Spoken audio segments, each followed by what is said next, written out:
John Roberts Theological Seminary, Shillong, to say the invocation and then the discussion. Almighty and living God, we thank you for this time of fellowship that we can have together. People whom you have chosen in our church and in our institutions, in different parts of Northeast and different parts of our country, India. We come to understand as a community and as a country and as we are facing a problem which has led us to uncertainty and challenges which we are trying to cope and struggle. In the midst of all these challenges, we thank you for all the blessings that you have showered upon us and for leading us on so that we could move on with our day-to-day activities. We pray to you for this time of fellowship, the time of sharing, especially the sharing that we will be having from our friends in Delhi, so that through this sharing, we will all learn how to move ahead, how to prepare ourselves, how to help and support one another. We remember at this time all those who have been affected by this pandemic. We pray for the families of all those who have lost their near and dear ones, that you'll comfort them and you'll strengthen them. We commit ourselves, we commit the rest of this time into your mighty hands. In Jesus' name we pray. Amen. Amen. Thank you. Thank you.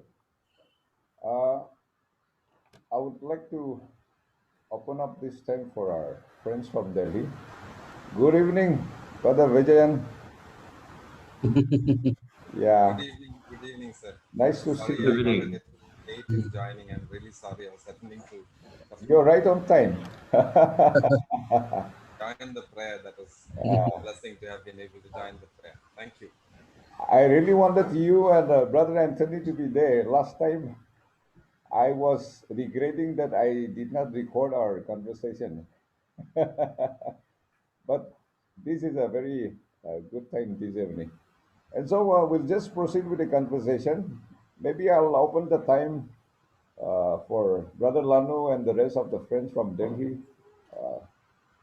Like I said, you will be sharing with us their experiences and also help us to prepare for ourselves and our communities.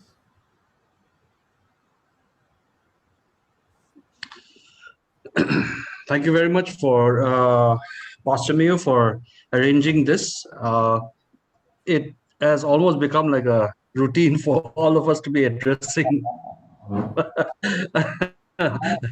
our concerns every evening on Zoom. Better if you can introduce and then, self-introduction will be a better one. So, yes. Yeah. So I thank all my friends who have also joined in from Delhi. Dr. Sunil Gokavi will be joining in a very short while. I just left him. I rushed from the site. As you all aware that we will be inaugurating the Mount Carmel's COVID Care Center tomorrow at 10:30, and by the grace of God, we have crossed a lot of barriers, but we have somehow come to this occasion. Today, we had a wonderful dedication of some of the pastors who had come and the volunteers for an orientation. And so I had to rush and come for this occasion. Dr. Sunil will be definitely joining us. He has said that he will join us, but then he might take some time. So it's good that we have many other friends from Delhi who is helping me, who will be pushing me, and will be joining this. My name is Lanutemsu Yaden. I've been in Delhi now for almost 33 years now, and I presently work as a vice principal in Mount Carmel schools.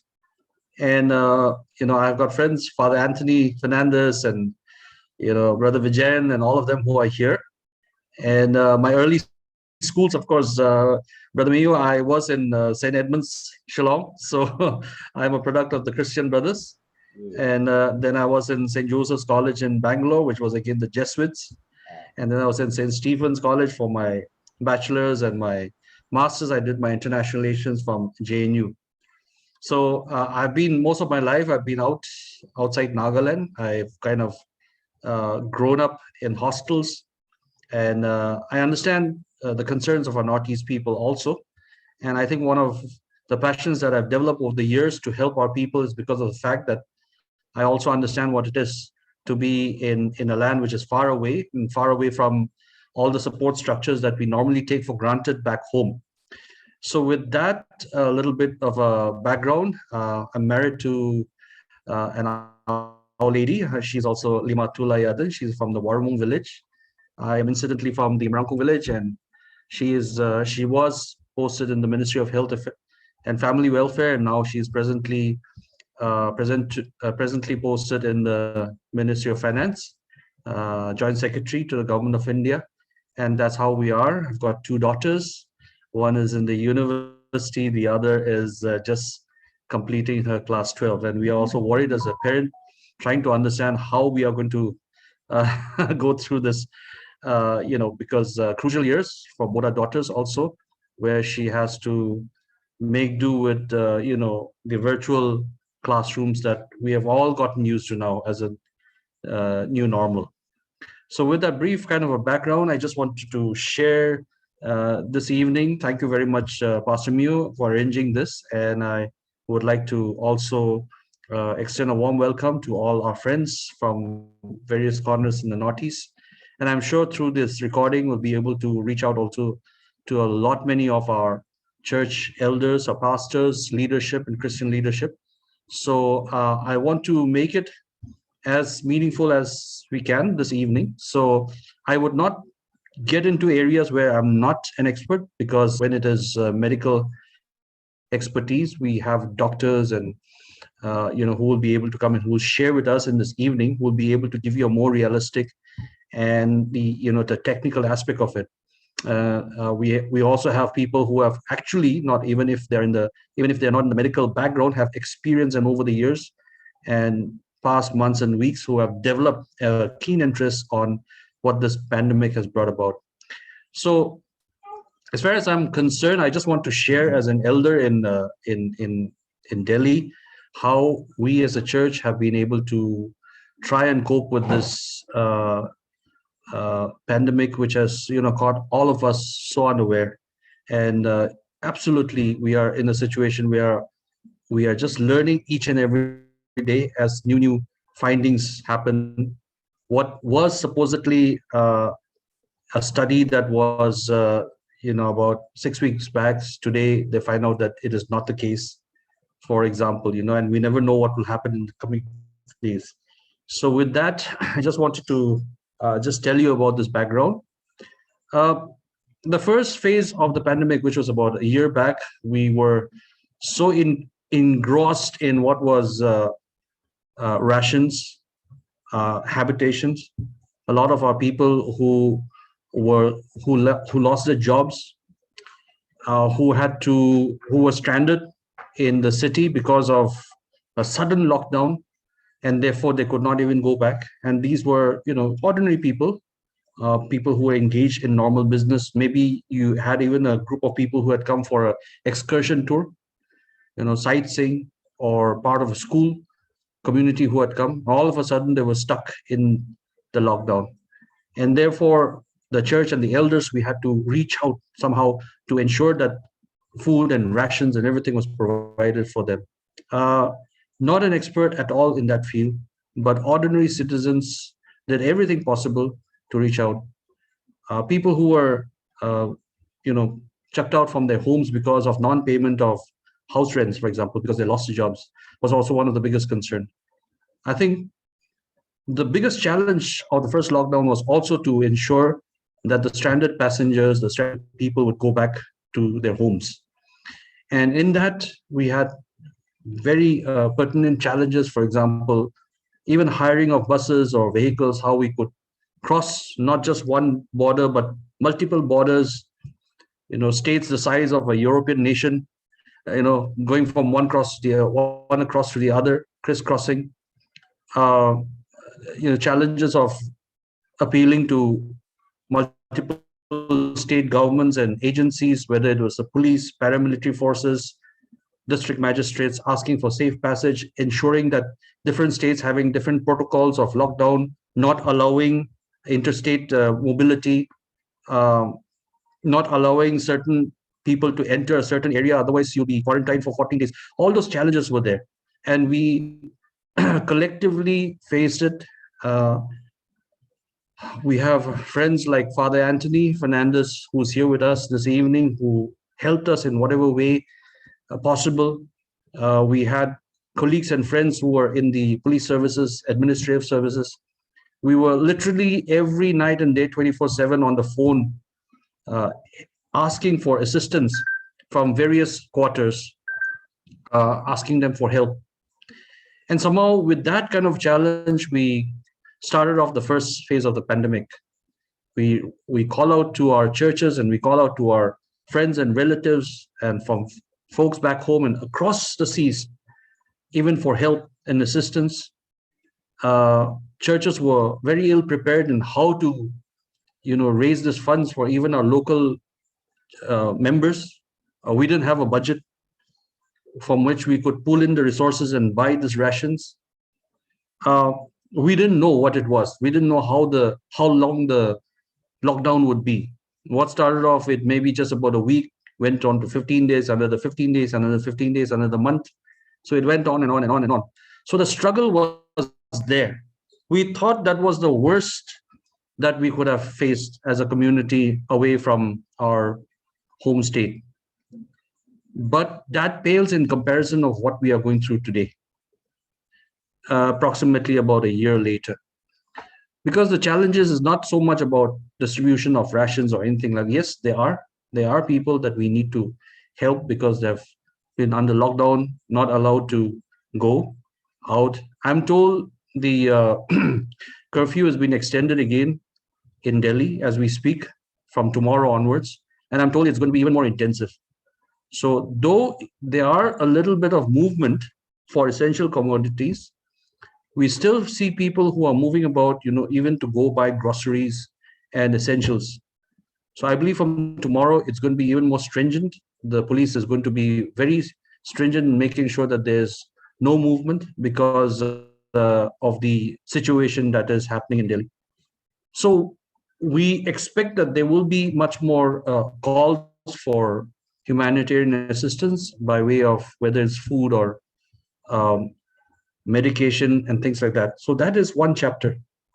But the second stage where we are facing right now is, you must have read in the papers, you must have seen magazines, and you have seen the televisions, the kind of outcry there have been in terms of non-availability of essential oxygens, for example. There has been, the entire health system has been totally stretched.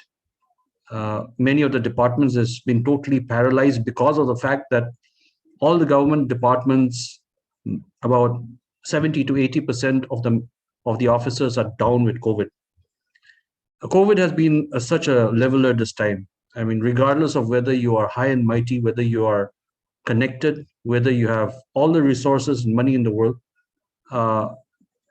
we have had a lot of people who have faced tragedy in the family. So every day when we get up in the morning, we don't have to read the newspaper, but we see our own mobile phones and the groups that we are connected in, and we see a number of deaths of near and dear ones that we have worked together, colleagues. And it's such a tragedy to read those kind of messages every morning. And it's not just one death, but it's in multiple. Sometimes it can be even up to 4 or 5 deaths. Just recently, also, the founder of my school, where I'm working as vice principal, the Mount Carmel School, he passed away, and has been a pillar of support for the Christian community. He passed away due to COVID. But just for your information, as we were having the funeral service on Zoom, simultaneously there were multiple deaths that was happening. and we were getting information on the mobile phone about our own teachers and faculty and staff who were also, who had lost their life during the span of 1.5 hours when we were having the funeral. So that's how it has become a reality where we are now facing a lot of challenges. Um, how does the church react to? And that's one of the focus that we want to really focus on this evening. As far as the churches, I would say, and in this, I would also particularly also want to mention about the Northeast churches, because this evening we also have predominantly Northeast churches who are being represented by various of the leadership. And I appeal, because I believe this video this recording will also go to the Northeast churches. I want to appeal that you please be prepared, because for a very long time, even in the cities, we were very complacent. We didn't really understand the magnanimity with which we would be faced. And when it came like a tsunami. The ill preparedness of our health system or even our churches, I think it is time that you need not consider whether you have a budget. Just an example. Whether you have been, whether you can cater to such kind of a situation, whether I think the need of the hour for the churches is our medical ministries, the healing ministries. Because in the metros for months, we have had lockdown, we have met virtually on Zoom and various other platforms. That's the only ministries that we've been having. Sunday services is virtual services that we have. So whether it's a youth camp or retreat or various money budget that we have spent for the ministries, we have not used it. And so in the absence of that, our entire effort in the past year has been more to do with reaching out to people who are suffering within our communities.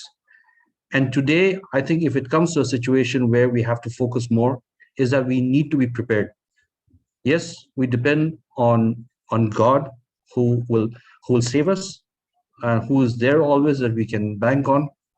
But I think it is also wise as leaders that we need to be prepared. And that preparation aspect of it, in the coming 2-3 friends of us who will be discussing, will be telling you how we can be prepared. But I'd like to just generally kind of give you a description of what we are working towards. And as we speak this evening, I would also like to say that there's been a positive development from many of the church organizations.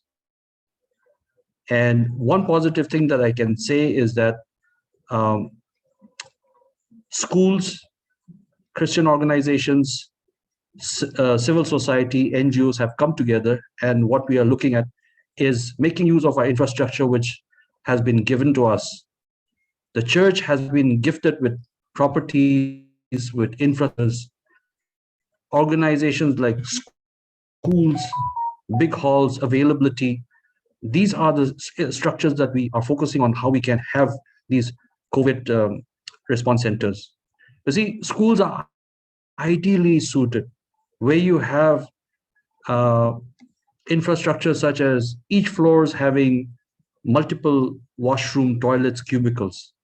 And if you really were to think of it, each floor would cater to at least about 600 to 700, 800 children.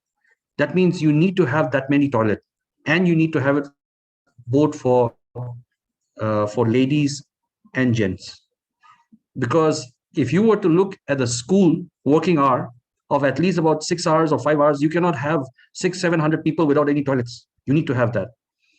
If you're looking at multiple floors where you have a minimum of 2,000 to 3,000 people, that's a community, okay? And not just 2,000 to 3,000 people, but the teaching staff, the admin staff, and everything put together. That means the school needs to have a minimum few thousand liters of water that has to be provided for the community. So that means the school is gifted with these infrastructures in terms of water, toilet, lift facility, ample parking space, security, gated entry, exit, you name it. And in some of the better schools. We have even each of the classrooms are equipped with audio-video devices, such as flat screen TVs and things like that, where we use it for our instructions, smart boards, things like that. Each of this classroom caters to at least about 40, 45 children, which means you can have close to 8 to 10 beds if you were to put into it. No other infrastructure will give you such kind of space. Even if you were to see some of the small private hospitals would not have these kind of infrastructures. Parking space. You have to park your vehicle maybe about 2-3 kilometers away, and then you have to walk it down to that, to that private hospital. We as Christian organizations have wonderful real estate. And our target is, why not we make use of these? And most of the schools are also catering to communities. So whether it is each district in Delhi, we have really good Christian schools. And not only that, since my Catholic brothers are here also, I have been appealing to them saying that with the reach that you have, with the kind of infrastructure that you have across the nation, not only in the metro cities, but in each and every mohallas, in each of the zillas and each of the district that you have so much of infrastructure and the reach.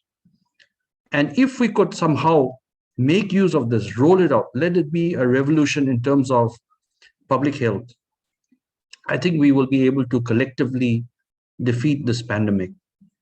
And we would be salt and light to this nation, what Christ has mandated us to do. And the healing ministry of Christ will come alive in the actions that we take. And that is a focus that we really want to focus on. As far as most of the Northeast churches in Delhi is concerned, we have been meeting multiple times, and we hope that this appeal will also go to our apex bodies, whether it's in the conventions, the associations. We are looking at a three-prong stage through which we will be able to counter this crisis. One is that what we have realized is that our people are very shy of the fact that they are COVID positive.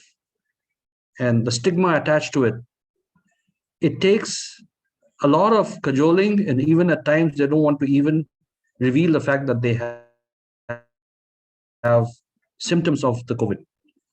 So we want to start off a massive campaign, awareness campaign from the pulpits of the tribal unit churches to tell our young people that, don't feel shy about the fact that you have COVID. If we can arrest it on time, we will be able to intervene through medical or whatever that we can, so that it doesn't become so fatal that you need hospitalization. Many a times what is happening is that they keep it to themselves and come to such a crucial situation where, when it is not possible, when the oxygen saturation has gone down, then they try to reach out to their friends and ask them for help. By then, the only help possible is that we have to find a hospital bed, which at times is a little too late because the infection has become very grievous and grave. So the first stage, like I said, is to create a massive awareness program so that with the basic intervention, which I'm sure Brother Vijayan will also will be able to tell you, he's also a survivor of the COVID, and he has some wonderful things to tell you this evening. We would be able to arrest it at a very short time and with minimal expenses. Our communities, which is spread far and wide across the city, is something where we are appealing to all the churches to come together and help one another. So it need not be that a particular tribal unit has to only look out for their own people. But if we find out that there are some other tribal people who are staying close by family, we can ask them to help in terms of providing them cooked meal, for example. You have to keep in mind that the person, when he's sick, he doesn't even have the energy to cook. And our young people can sometimes, they have this habit of skipping meals, which is also a very bad thing when it comes in terms of trying to fight off this, trying to building up this immunity. So that being the case, that is the first phase that we are looking at. Second phase is if it becomes to a situation where we really need to help them out, we are looking at some stopgap arrangement by providing them oxygens, whether it's through cylinders or oxygen concentrators. So we are asking our tribal churches and the units to buy at least a few of them, keep it with them till such time as they find a hospital bed where the youngster can be admitted. Because what is crucial is that because of the stretch, because of the overwhelming requirement for the hospital beds in Delhi, many a times you need to have to wait maybe 48 hours, 72 hours, or maybe even 4 or 5 days. Many cases, you might not even get an oxygen bed to find a bed for hospitalization. By that time, the infection has become, it has already set very, very deep. And like I was saying, that can lead to further complications. Ideally, if we could also replicate what we are also doing in the schools with the help of our brothers, in Delhi organizations, or the Catholic organizations, or the big churches like the CNI or the Methodists, where they also have the infrastructure. If we were to collectively come together and help our community build up some kind of an infrastructure where our young people can go to these places to get the intervention. Now, this also leads to a lot of vision that we are thinking in terms of. You see, most of our tribal units or our church organizations in the Northeast, when we had the missions and the missionaries coming in from the West, we had the mission objective with the health, education, and the gospel coming into our various, whether it was in the Khasi Hills or Naga Hills or Mizo Hills, all these places. And somehow over the years, we seem to have neglected the medical health aspect of it. Education, also, many of the tribal churches have somehow neglected that aspect of it. The Catholic organizations have been very successful in making sure that, the mission hospitals and the education is being provided to the remote areas. And we have had some fine examples of alumni coming out from the Catholic missions, Catholic schools, who are doing very well in nation building today. Many of our mission hospitals are in a state of dilapidated state. I know over the years, maybe because of the fact that we had to compete against private hospitals, but initially against the government hospitals, where the footfalls have fallen down. And what was the only source of medical care in the mission hospitals have now been all diverted, or people prefer to go to government hospitals or even to private hospitals. And as a result, the mission hospitals have become almost redundant. There's been hardly any investment in terms of the facilities that is available in the mission hospitals.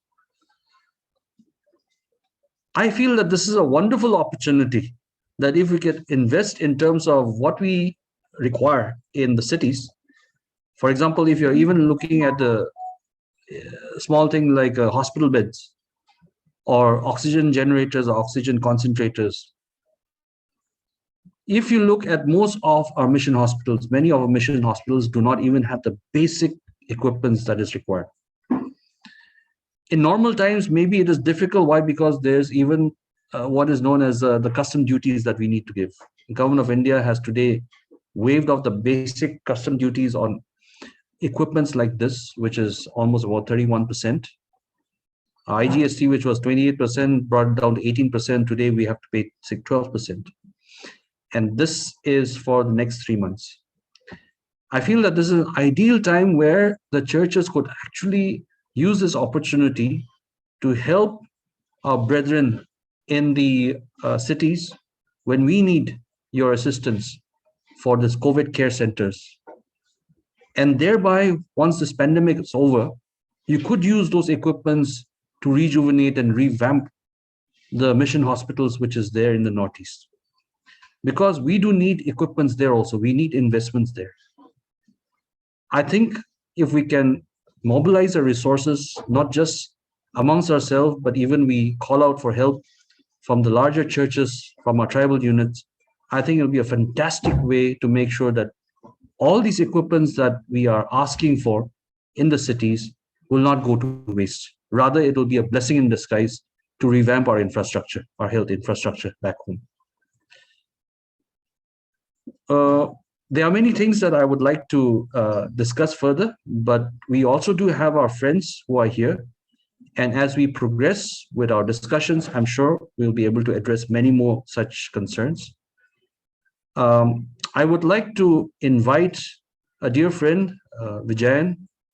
Maybe he can take the time and he can, you speak what your, what you desire. And the last meeting that we had, perhaps you can tell what you had told us, because that's very informative, especially to the pastors, to even the doctors, many of them. So I would like to give the next time to our friend Vijayan. And in the meanwhile, I will try and see whether Dr. Sunil is also available and ask him to join. And most probably, we will also be joined by our chaplain from St. Stephen's Hospital, who has got a first-hand knowledge of what he's going through right now. And he's a chaplain which has been supported by the Delhi Ao Baptist Church. So he is a chaplain for the Northeast community, but he also doubles up as a chaplain for all communities which comes there. So with that, I would like to hand over the time to Vijayan to take over this. Thank you. Thank you very much, Dr. Lanu, and thank you, Father Anthony, for this amazing opportunity to be with friends from, especially those who are linked to the Northeast churches. It's really an honor. Can you hear me? I mean, is this better? Okay, sorry, my mic was put up. Yeah, also because from my days in college, I happen to be Lanu's a little too junior. Though he might look much younger than me and fitter than me at this point also. his Naga blood definitely helps. I was in Stephens, and I was probably one of the rare people in the entire Northeast gang in college. And there was this strong Mallu Northeast connection that we had, and we always relished it, and I still have some of, for all the work that I do, some of the individuals who step in and contribute immensely are some of these who are now DCs and whatnot, and businessmen in the Northeast, quite a number of them batchmates, juniors, friends. So I do come with the privilege of having very, very closely interacted with some of our communities, including the churches. And my second opportunity has been the fact that since the year 2000, I had been very closely involved with 3 of the different peace processes that have been happening in the Northeast, especially the Naga peace process, the two levels of the Naga peace process, and also the Kabyang Hills conflict, as well as the interstate nature of the Manipur, the conflict in between Manipur, Nagaland, Arunachal, etc., about states' integrity, etc. So there were 3 peace processes that I, as a civil society activist, as a writer, has had the fortune of being an observer and a participant in representing the civil society groups, including formally being present in the Naga peace process for a few years altogether. Today, the roles are different. I've been working with peace organizations. I'm a part of an international think tank called the Carnegie Endowment for International Peace. I write for the Carnegie Endowment, and also the fact that I've been very closely associated with organizations like the Pakistan India People's Forum for Peace and Democracy, the Delhi Solidarity Group, on whose behalf we have taken this initiative for the emergency COVID response and civic coordination work that we initiated about 22 days back. I was still down with COVID at that point of time. I had a bit of a complication, but of course, God's blessing and friends' prayers, everything got me out of it. Also, the fact that one could follow protocols and be, blessed being in a middle-class family provided for in Delhi, didn't have to fend for food and other issues that many of our brothers and sisters across the country are having to worry about while they are infected with COVID. I just wanted to thank you for the opportunity and probably quickly run through, I think Joshua ji has joined us. Yeah. Hello. Hi, hi. Sunil is my name. I think I must have put my first name there for some other reason. Okay, okay. All right, Sunil, no? Good evening, everyone. Good evening. Yeah, good evening. So, Dr. Sunil, we have already started. I've asked Vijayan to speak, and it'll be wonderful to have a real passionate doctor, a heart for the father's heart, who will be able to speak to us and give us your expertise as far as the medical science is concerned. But before that, Vijayan was speaking, and we'd like to listen to him also. He's got wonderful things to say to us. Please go ahead. Yeah, thank you, Dr. Sunil. And thank you, Lanu. The difference between the last year and this year, of course, as we all realize, the last year, what hit us, of course, was a pandemic, but as probably now in retrospect, what it feels like a slow spreading pandemic than the second wave, what we witnessed, or what we are witnessing currently across the country. And of course, the medical aspect was there, but what we witnessed, especially during the lockdown, was also severe impact of the lockdown on economically vulnerable communities that led to mass migration, reverse migrations, mass migrations from cities back to villages, and that leading to complications of COVID spread happening in some of the remoter areas, even across the country, etc. So the nature of the engagement of institutional support, I mean, I'm not talking about governmental support. Forgive me, I do hold very strong positions about the failure of a governance in this country. I don't want to talk about it because this is not the time, but every day, every minute, I definitely am one among the people who think that we deserve better. We have not been done justice to. This government and many governments across the states have failed us in making sure that people's lives and livelihoods were secured. There are much better things that are globally being done. There are much better things that certain states, even in India, are able to do in terms of providing for certain basic amenities to citizens when you ask them to sit at home, not behave as if everybody is a middle class family with savings. But I don't want to get into it because I take it as a situation where we have had to step in. The citizens, the non-governmental institutions, the people's movements, groups in the ground, church-related mechanisms, all of us who have not been in medical care, fraternity or sorority, we are having to step in because of the fact that there is a compulsion that has happened because of a lack of vision, a lack of preparedness, a lack of this thing as well. And I don't want to hide and shy from the fact that, I don't want to appear like only a humanitarian relief worker here. This is something that has been hurting us. We have been in tears because of this. Our society is ripped apart today because of this. The second aspect of it is that we are also seeing the transition phase of this now.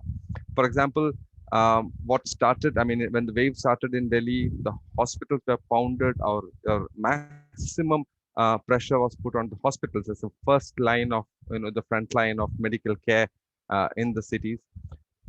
But what we also saw is in instances, we have also been seeing that it's not just COVID. And this I say in all authority of having worked with about 23 doctors in the last 25 days, continuously hour to hour, having procured for, having supported more than like 600 patients in home care.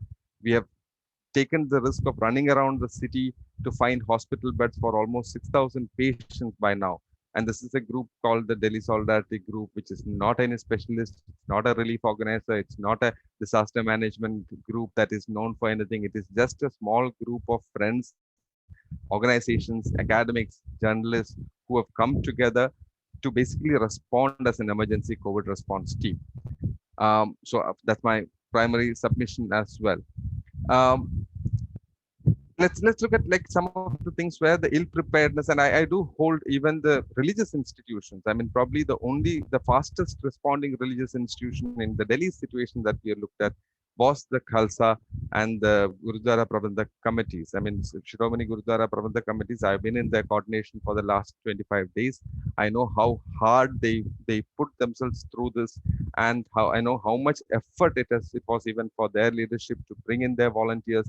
Everybody had panic, everybody had fear, but at least kudos to their volunteers. They jumped in, they did whatever they can. I know hundreds of their volunteers who have succumbed not succumbed by their life, but who were infected because of this thing. But we were able to take care of them because of the simple fact that we stuck again and again, I repeat, we stuck to basic guidelines and protocols of medical science, and not to over medication, not to any kind of unscientifically unproven protocols of bombarding a patient with 15 tablets. No, that doesn't work. COVID is a wait and watch treatment, at the same time having the visionary skill to say what could happen to the patient tomorrow. But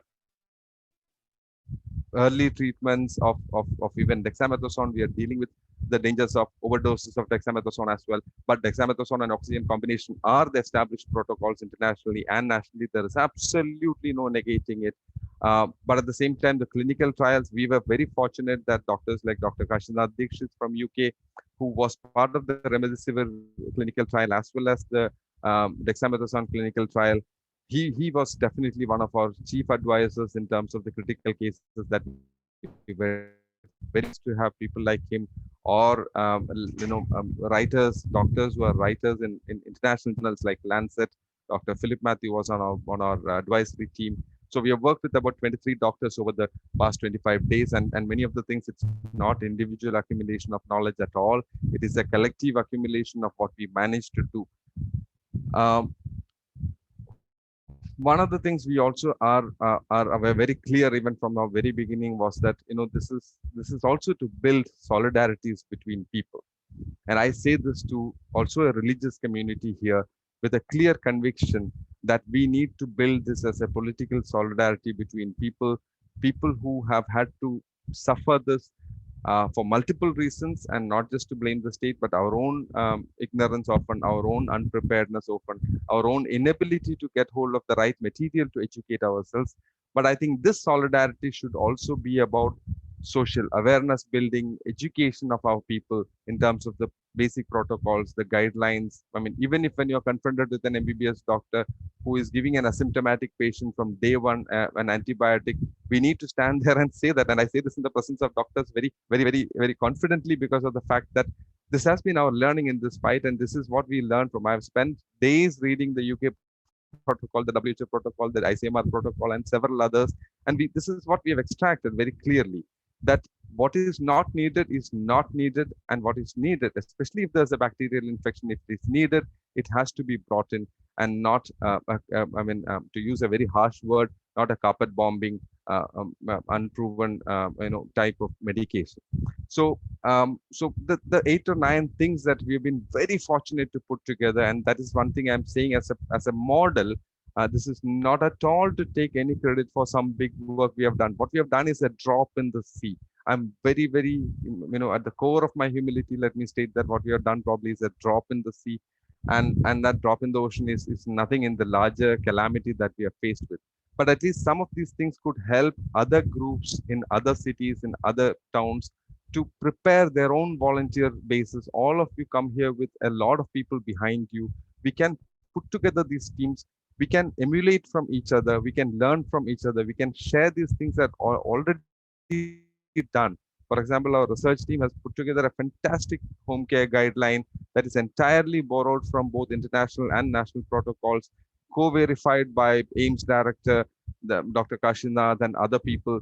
So that kind of guidelines are already there. Then another organization, another civil society group or religious institution doesn't have to get into preparing that again. You can just run it through your own doctor friends and get to make sure that this is done. For example, the Jesuit groups, a lot of them have borrowed these guidelines and have used them very effectively.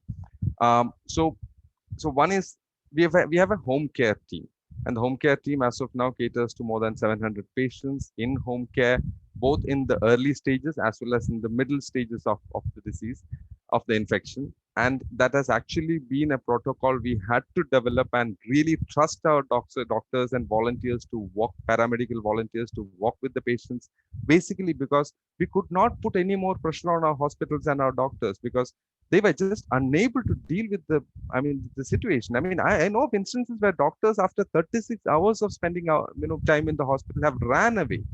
Literally had to run away. They're also looked in their families as suspicious people who are bringing in the virus to their families. Let's be humans here.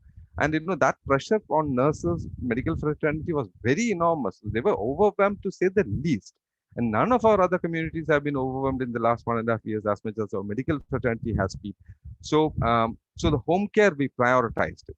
And we said, as scientific as we can get, the home care guidelines has to be promoted. We have put it out in English, in Hindi. We today have launched a Hindi video that simply explains the home care protocol, etc. Then we had a verification team because we realized that the social media was doing more damage than good. Social media of the likes of WhatsApp and different etc. Because anyone who gets an information just passes it on to 10 different groups, and all the groups are flooded. At the end of the day, you don't know where to get oxygen cylinders from, where to get something else from, where to get. So we put a team of almost 24 volunteers onto the task of hourly, like minute by minute verification of the sources that we were getting, and then we were broadcasting that onto groups saying at this point of time, at this time, we have verified this. That was basically about availability, but also availability of hospital beds, also availability of ICUs, oxygen beds, etc. in the city, but also post-COVID care centers, also quarantine centers. And this is something I have also worked with some of the religious institutions, thanks to Mount Carmel School and many others who have jumped in very courageously and have gone ahead and put up. And tomorrow they are inaugurating their facility. It's a great achievement. I mean, when you speak very proudly about the fact that schools are the easiest to convert, you are using your wisdom there, and that knowledge is very, very important. We can't, there is no replacement of that human knowledge because you've realized it, and now it's like a missionary. You will have to go and speak to, be it Father Agnel, be it all our other schools, saying that look at this, there is a flow there, you can use this, this is all that it takes. How much money does it take? Let's all get on to our best of contacts and pull out those resources. We are all capable people. We are enormously resourceful community as well. So third was our social media team, which basically put together these documents, did the research. I've been an integral part of that team in terms of vetting of information, in terms of putting out what kind of messages go out. How is it that our messages don't contribute to further panic? Because panic is one of the worst things that also has come down to our society. So so that was the thing. We have put out several videos, including videos of Dr. Matthew Varghese, including videos of Hyderabad Dr. Sanjeev. Fantastic videos that very simply explain what should be done, what should not be done, etc. And very straightforward conversations with doctors we have arranged. We have had a weekly thing where the social media group goes ahead and does a broadcast meeting on Zoom, where not only patients but public health experts and others have come together and spoken to these doctors about what to do, what not to do, what are the frequently asked questions about COVID treatment protocols, etc. So that has been very, very popular. Then we have had, of course, as I said, a hospital assistance group, procurement and supplies group, and ground volunteers who are actually, because there have been so many families. I mean, an IIT professor, a very reputed IIT professor, don't want to take names here, her house, she was the only person who was anyway available to make food and take care of the family. She has her parents, her grandparents, and an 11-year-old son. Extreme crisis. This house in a very posh locality in Delhi looked like a cemetery. When my volunteers walked in there, they put me on a conference call with her. She could barely speak. And in those kind of situations, we need people in the ground. We need people to go and provide food. We need people to just go and at least see them, make sure that they are protected while doing it. But at the same time, that human solidarity cannot be replaced by any phone call, any kind of inquiries of well-being.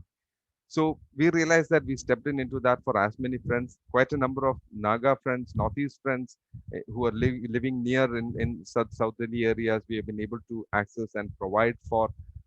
We have been able to find some of the other friends from similar communities. Also because, when you are sick, what is the kind of food that you would like to eat? What your mother prepared. It's a very simple human need to have, something that caters to my soul as well, and not just, khichdi chawal.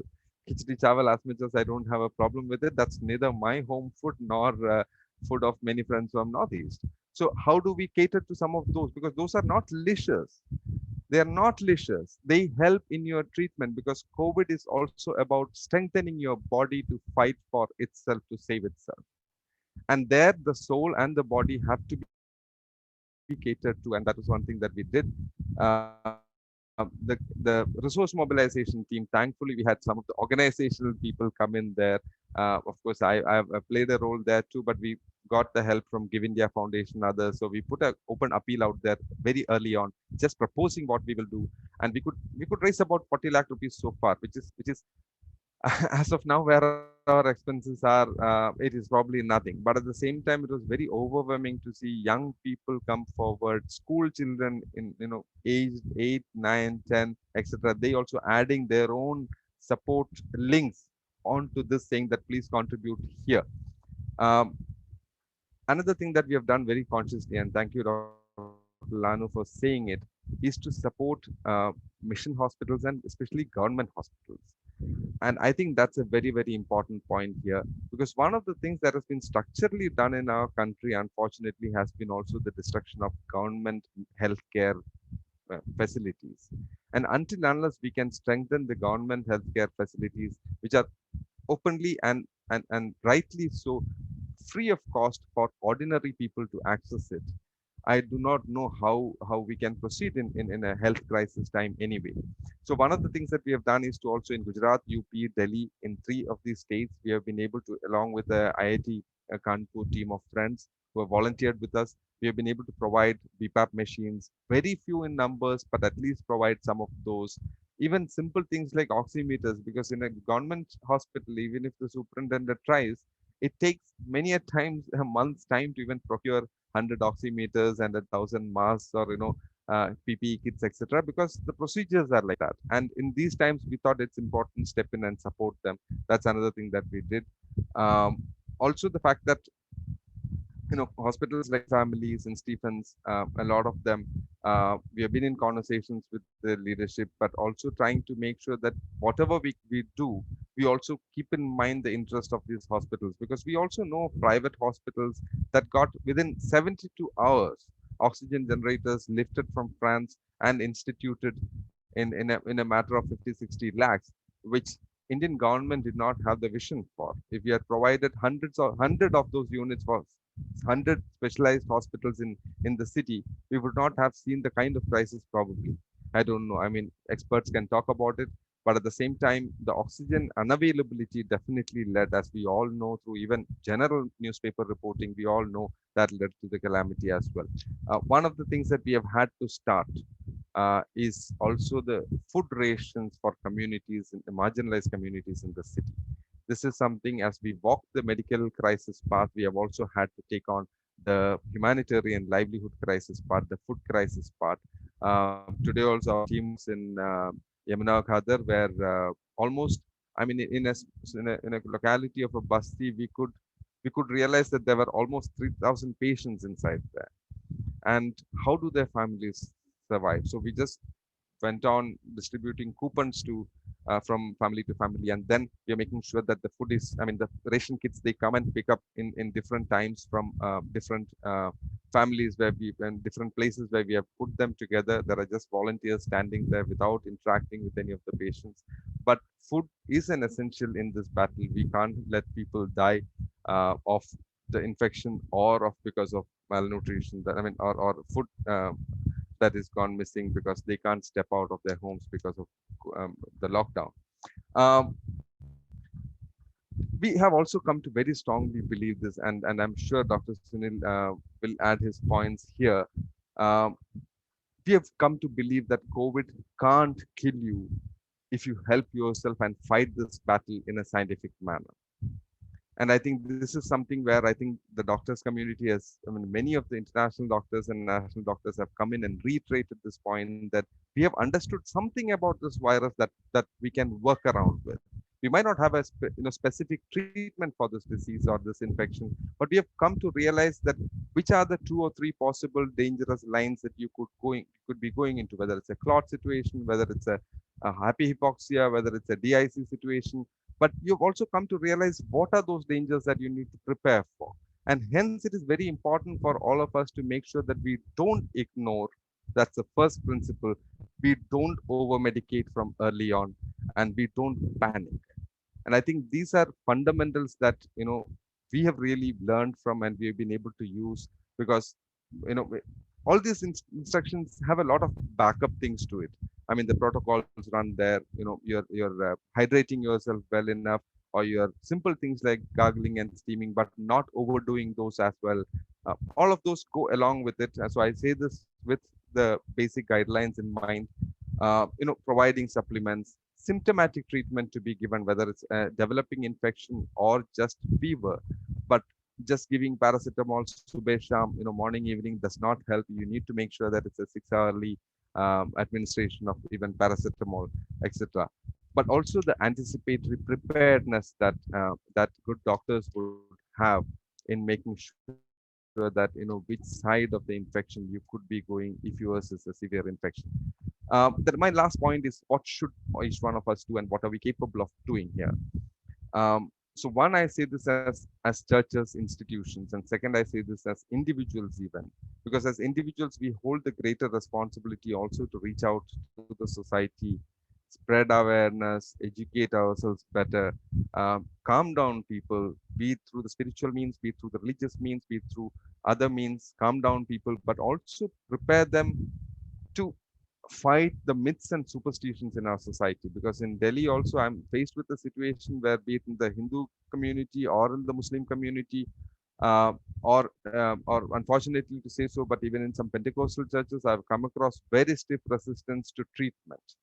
And I think that is not a scientific approach. God has given us the backing of science. Medical science is human developed with the blessing of God. And I must reiterate this point. I don't think we need to negate that.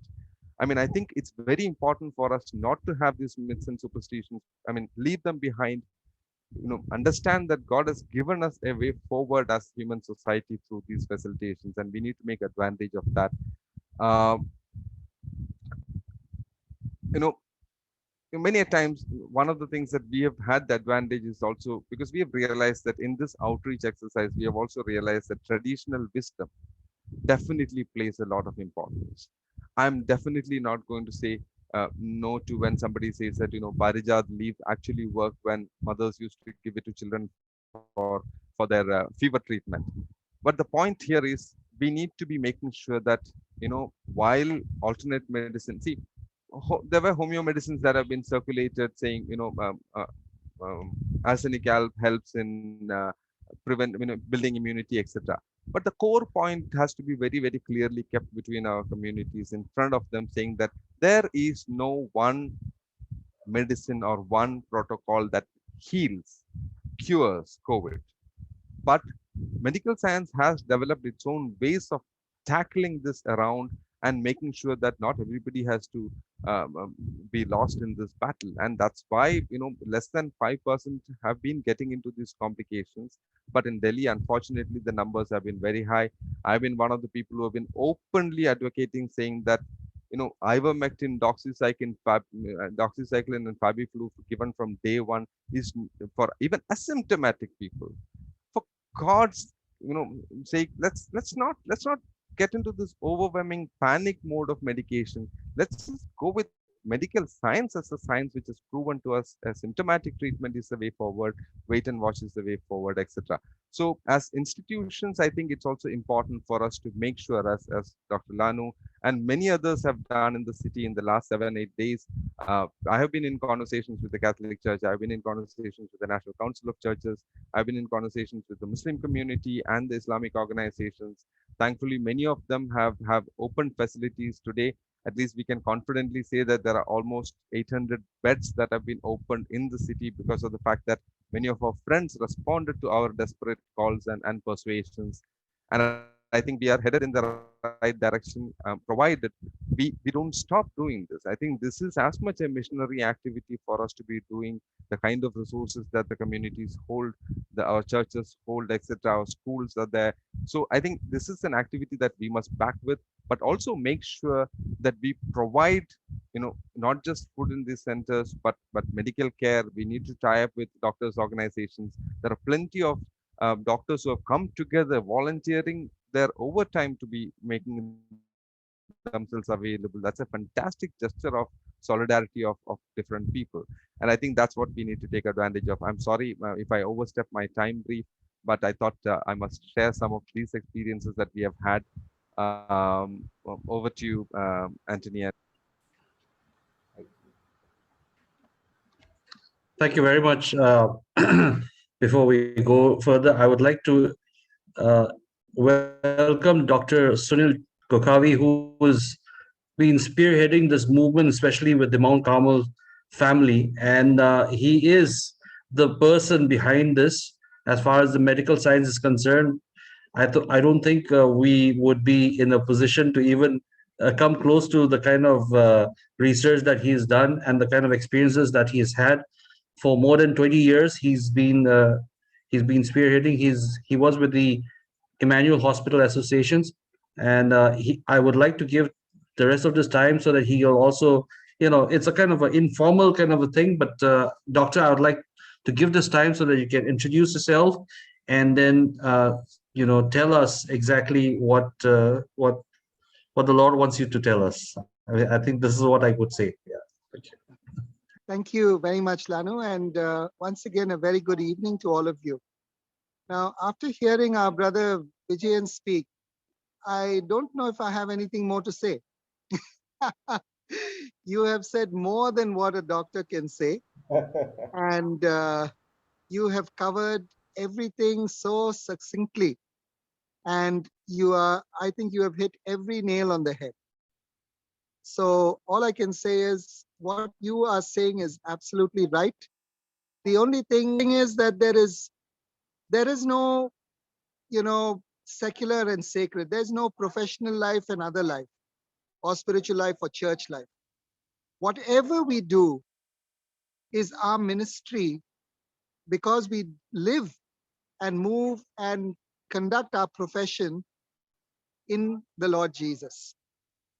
So unless we realize this, I think we will continue to have our pet theologies, our pet peeves, and our likes and dislikes, and we will continue to be quite ineffective in a country that really needs hope and the message that can be conveyed because of what the Lord has done in our lives.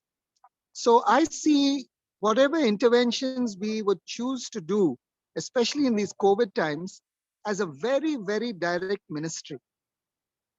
And just to underline whatever Brother Vijayan has said, yes, there is no need to panic, because even though there is this large number of cases and so many people dying, I think the statistics still continue to be the same. In the sense, not statistics, but the pattern of saying 80 people generally with COVID positivity will not have any symptoms. 20 out of 100 will have symptoms. 15 of them will recover with appropriate intervention, which is simple and probably home-based. If people, know what to do and do it correctly. And only 5 out of 100 would really need hospitalization, going on to non-invasive ventilation and then ventilation per se. So if we look at that, we really have not that much to fear, but it's more of getting together. And the key aspect is the right treatment at the right time. I think if we are able to spread through our churches, see, COVID treatment at this point in time, at least for 80% of the cases, is not purely a medical intervention.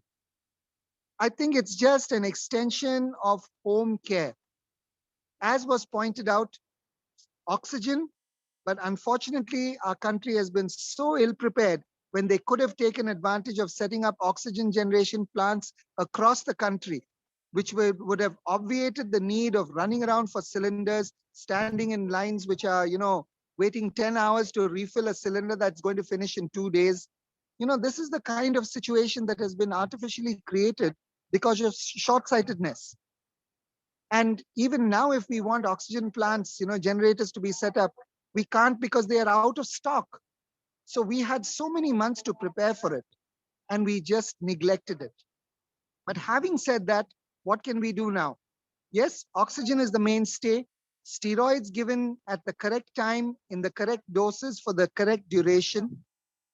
Clexane is the other thing that I thought, I'm not sure whether you mentioned it in your talk, but because COVID is also prothrombotic.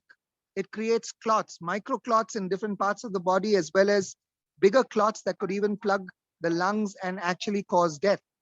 So if we just took these measures, anybody desaturating, picking it up early, administering oxygen in the right doses, giving steroids, monitoring the patient carefully, giving Clexane to prevent or minimize the effects of the clotting effects of COVID, and physical measures like proning, lying on the stomach when you're in the bed, a lot of good respiratory exercises.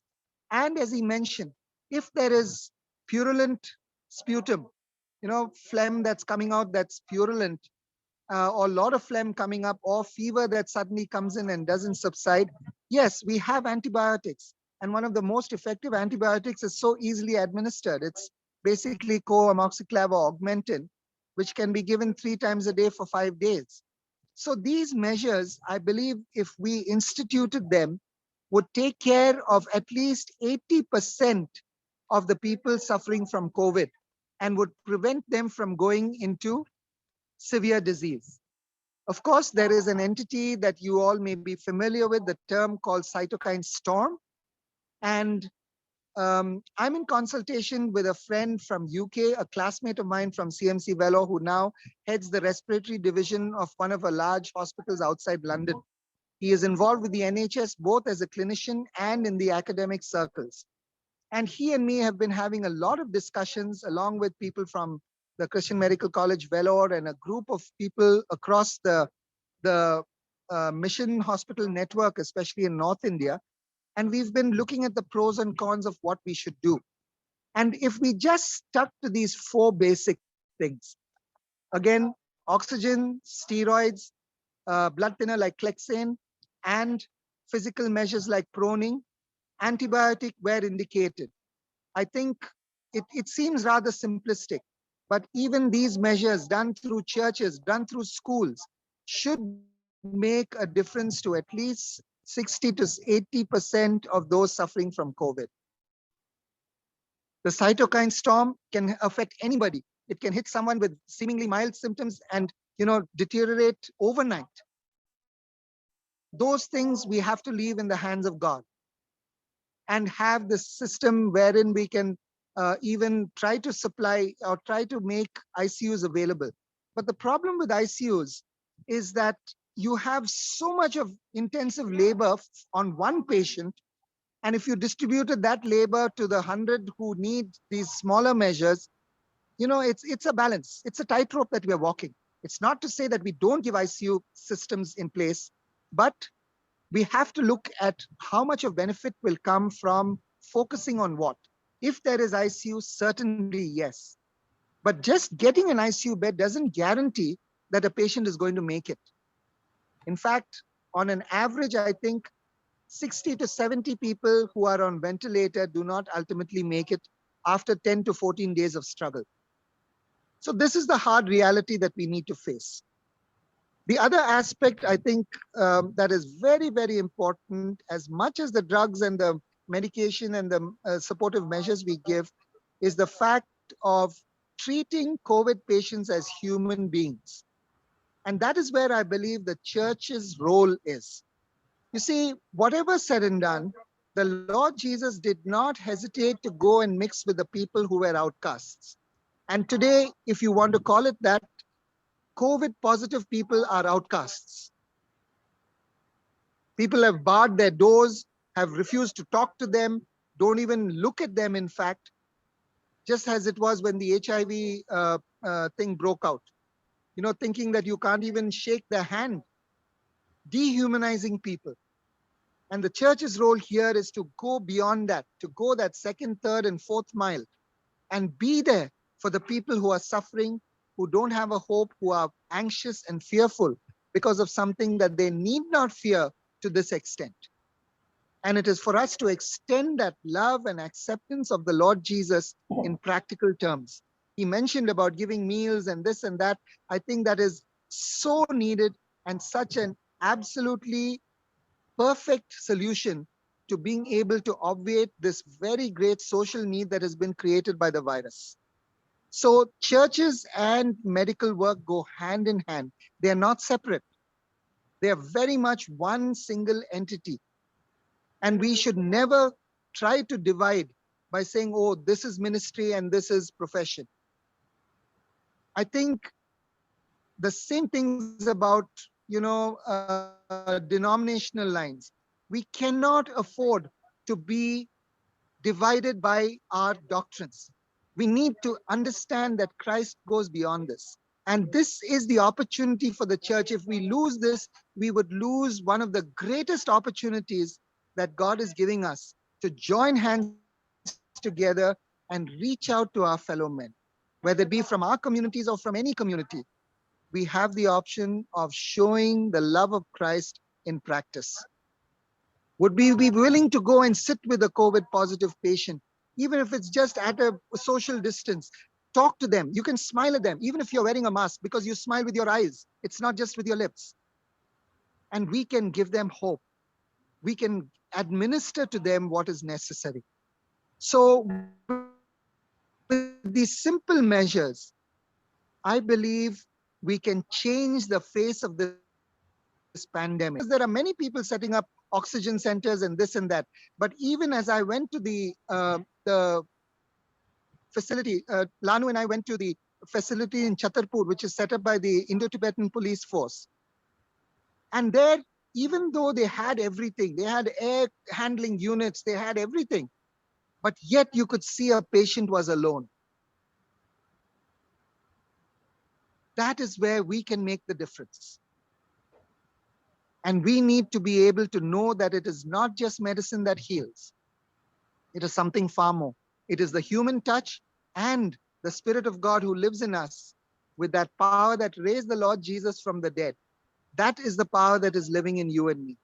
Yeah. And if we can combine this with acts of love, where we expend ourselves, whatever it costs us, if we are willing to lay down our life for our brothers, for no greater love can we show than this, as the Lord said. I believe this is the opportunity God is giving us. Can we join together? Can we put aside every single difference in order to be able to achieve what the Lord would have us do in a country like India? We have been known to talk and we have been known to act very little. Can we use this opportunity to reverse that? God bless you for meeting together, for desiring to do something, and may we join hands together to achieve that. Dr. Sunil, you are at the at the center. I can see you have still not gone home. Could you just show for the panelists so that they can see the center?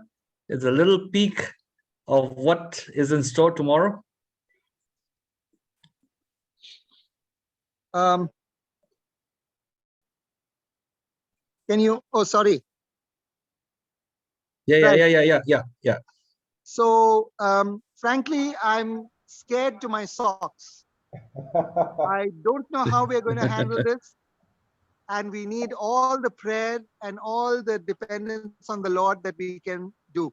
Wow. So we've got these hospital beds, which are semi-fowler. Semi-fowler simply means you can prop a patient up.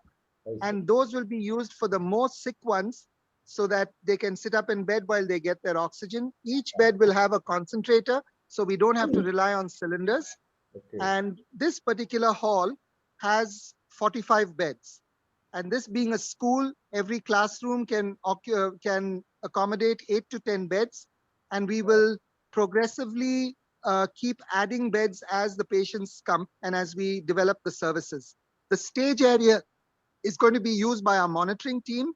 And it's for every 100 beds roughly, we need 1 doctor per shift and 2 nurses. If we have volunteers who are non-medical and who are trained adequately to monitor a patient and bring any problems to the doctor on call and the nurses, then I think we would be able to handle this kind of a load. So it remains to be seen. We are starting tomorrow. We've never done this before. We need your prayers, and we hope that this will be a success. So, Vijayan, the COVID care center that you are talking about? Yes, this is the one which will be inaugurated tomorrow. Wow.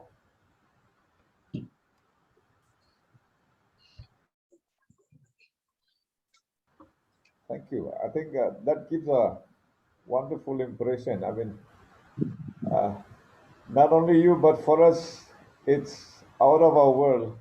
But then showing that in reality, that really helps us understand what you are trying to do. Thank you so much. Dr. Sunil, are you in a rush to leave, or would the panelists like to raise a couple of questions before he can also? So I'd be very happy to take questions if there are. Yes. Before we move on to Father Anthony. So, for example, the hall that you were just sharing with us looks like an auditorium. Uh, how many doctors or nurses will be taking care of that hall? It looks like a thunderstorm. Sorry. See, to run a center with 100 beds, I think it requires 5 doctors and 10 nurses who will then supervise even non-medical volunteers who will be actually dealing with the patients. When we say dealing, it is basically monitoring patients regularly and with some humane approach. So for every 100 beds, if we may take a rough kind of a ratio, we need 5. Why 5 doctors is because you need to have a rotation, 1 doctor per shift, and you'll need to have 2, kind of standby. So they take turns, and then some will be off on some days, etc. So that's why 5 doctors and 10 nurses, 2 nurses per shift. So if we divide those into 8-hour shifts. So does doctors and nurses they are on voluntary basis, or you have a? We have a remuneration system because we do give them something. We have to decide on the exact final detail. But yes, we do believe we have to remunerate them. I see.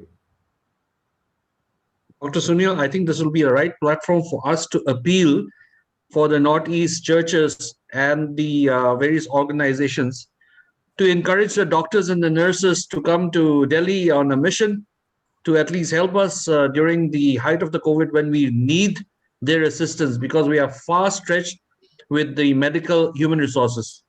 So, Dr. Sunil, could you like to elaborate on that, please? Yes, see, the thing is, by law, the government does require us to have qualified people. But the qualified people needn't run themselves ragged. Like I said, they will be more at the supervisory level. And I understand this is a group of people mainly about the Northeast churches. Is that right, Lanu? This will be going. Going to the churches in the Northeast. So this could really appeal to them, and that's the reason why we are having this discussion in English, which will be appealing to across the tribal lines of vernacular languages. Right. So I'm sorry, the rain has started and it's hitting on the roof. I can hardly hear you. So do you want me to say anything more? I mean, I didn't get the question fully. So I was saying, I mean, the appeal, if we could appeal to the Northeast churches so that they can speak to some of their medical fraternity to volunteer to come to Delhi when we desperately require medical human resources. Yes, the thing is, the option, like I said, if we have medical people doing the supervisory role, we reduce the number that are needed at any one particular center. And that will enable us actually to replicate it in multiple centers, not just only in Delhi, but across the country. And so as we watch the trend of the second wave going, like I understand Calcutta and all have not yet been hit very hard. But knowing all these elections, etc., that happen, it is bound to happen very soon. So if we took measures now and set up those things in advance, then we will be able to catch the disease early and be able to put in place the interventions that will prevent progression of disease. So yes, it will be very, very useful to have groups of doctors whom we can, put into teams.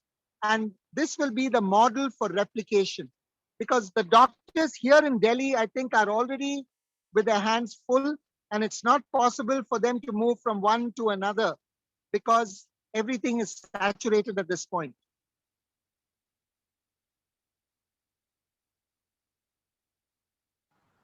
Thank you. Thank you so much. I want to ask one question, not question as such, but get a clarification from the doctor. Can you highlight about the vaccination confusion? We have lots of vaccination confusion over here. I see. Okay.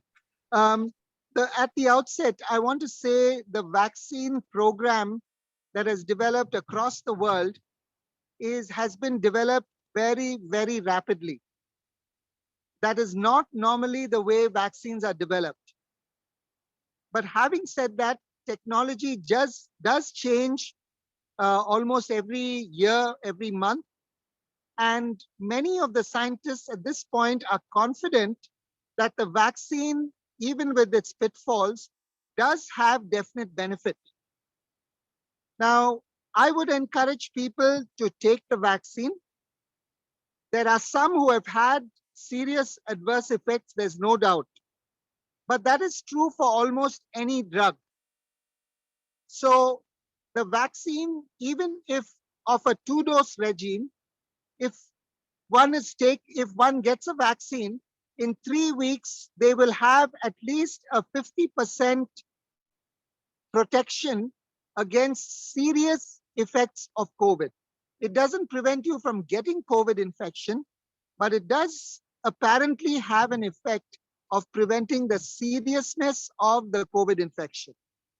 And it is better to have the second dose of vaccine about 6 to 8 weeks after the first, and not 4 weeks or 3 weeks as initially told, because the body needs time to develop the antibodies. And when they reach a maximum level, when the next booster dose is given, it probably makes it all the more. Having said that, scientific evidence needs time to develop, but this is what we know of the vaccines. And I would encourage as many as possible to go in for the vaccines at this time. So we don't have all the knowledge. We don't know whether it will protect against all the strains, but I think in the given circumstances, we need to go in that direction. Thank you so much. Thank you.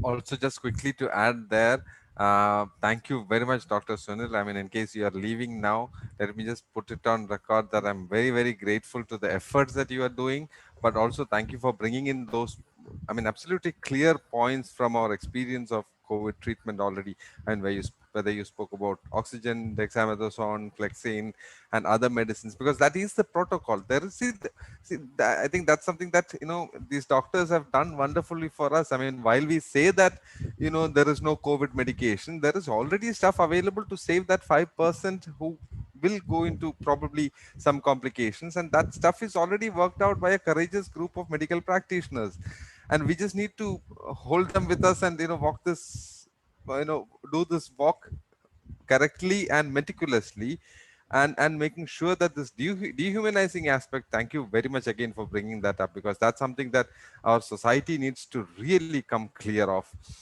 The fear, the panic, the mental trauma that you have, that RT-PCR test suddenly has become like this, heaven or hell differentiation. I mean, this is ridiculous. We have to be a scientific society, despite whether we are religiously following our faith's community or not. I mean, RT-PCR test is just about that virus quantity. This is another viral. We have dealt with hundreds of viruses in the past, and I think that courage of being backed by a God-given community, scientific, as I said, medical science. Let us understand it is a gift of God to humans. And I think let us make better of that, and let's walk with this doctors community and the nursing community and the frontline medical workers.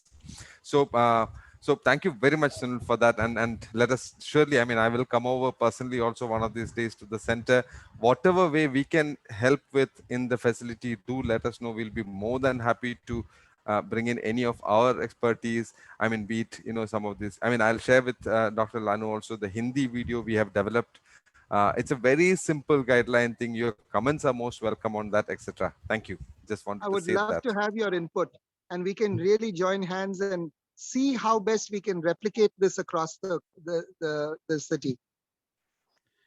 Dr. Sunil, there was also a question regarding the high cost of hospitalization because of COVID-19. Would you like to take that question, please? Yes. Oh. So is someone going to ask a question or just to comment on the high cost? Yes, that is a question actually on the high cost of hospitalization because of COVID-19. Right. See, the thing is, I do believe that we can obviate costs by taking these very simple measures. But once somebody requires hospitalization, then it is a long battle, because there are studies that say that non-invasive ventilation, meaning BiPAP, CPAP, etc., by themselves may not adequately deal with the patient because they are sliding into serious disease. And ultimately, they may have to be ventilated. Now, we must remember that ventilation is a two-edged sword. Ventilator by itself can be a deadly thing that can kill a patient. If people don't know how to handle a ventilator well, you may be underventilating, you may overventilate by putting too much of pressure and lungs inside kind of rupturing. And the other thing is, if the tubings are not changed appropriately and sterilized well enough, where you need respiratory technicians, qualified respiratory technicians, then they can develop pneumonias because of the infection that is in the tube and not because of COVID. It'll add to the COVID problem. So being on ventilator is not the safest thing in the world. In fact, that is why most of the doctors are trying to avoid ventilation to the extent possible. So we need to understand, this should motivate us to all the more say that we need to catch this disease early enough, the effects of the disease, the symptoms. And this pulse oximetry at home is very crucial. Anybody dropping below 95, 94 will need oxygen support, will need simple steroid therapy, will need careful monitoring, whether at home or in a facility like what we are seeking to provide here, as long as we are able to provide that continuous oxygen source. Now, the cost, unfortunately, in hospitals that are ICU geared, it will be expensive. There is no way around it. Unless they are charitable, and there are very few charitable hospitals that give quality ICU care. So that is just something we have to grapple with. But all I can say is let that be the motivation for us to take the simple measures by passing this message on to all our church members, our friends, our colleagues, that, don't neglect any symptoms, check your pulse oximetry, see if your saturations are dropping, seek help immediately. And this, dear friends, COVID is an opportunity for the church to get directly involved. We don't need only the medical fraternity. We need you as lay people, just with a heart to serve. And this is an opportunity for all to get together to be able to do that. Dr. Sunil, one more last question from my side. We've been reading about the post-COVID. A lot of people also have developed what is, the infection due to black fungus. Would you like to highlight on that? I mean, because of the non-sterile use of the tubings? Yes, the thing is, see, fungal infections in general are opportunistic infections. When we say, we say somebody is opportunistic, means whenever there's a little opening, you jump in there, right? And fungi are basically organisms that multiply very rapidly. And most of them are resistant to the regular kinds of drugs. And so one to be able to recognize whether it's a fungal infection needs a special kind of test. Now, if there is a particular strain of fungus that is going around, it is because it has found its niche and it proliferates very fast. I personally don't have any direct experience with this because actually I had been out of the country for the last 3 months looking into some very serious family matters. So for a time, my focus was not on the COVID situation. So I could kind of try to read a little more, or if you could seek this, but if you want more information on this, at this point, I'm unable to provide it, except to say that fungi are very dangerous things. And whether it's black or purple or pink, it does not matter. Fungus is fungus and they can be deadly. Sterility, that's what I said. Maintenance of sterility requires an extra effort. It requires not just the doctor, not just the nurse. It requires the respiratory technician. It requires the right kind of solutions that sterilize instruments. They have to change it at the right time. And we know that in India, shortcuts are rampant. And therefore, the chance for this to spread through ICU, through ventilator services, etc., can actually be the thing that kills the patient. Thank you. I mean, it was very recently that some officers was infected with this fungal infection, came out of COVID, but then he had developed complications, and then he was hospitalized once more. Yes. Yeah, and then it was found that because of the use of because the sterile infection, I mean, because of non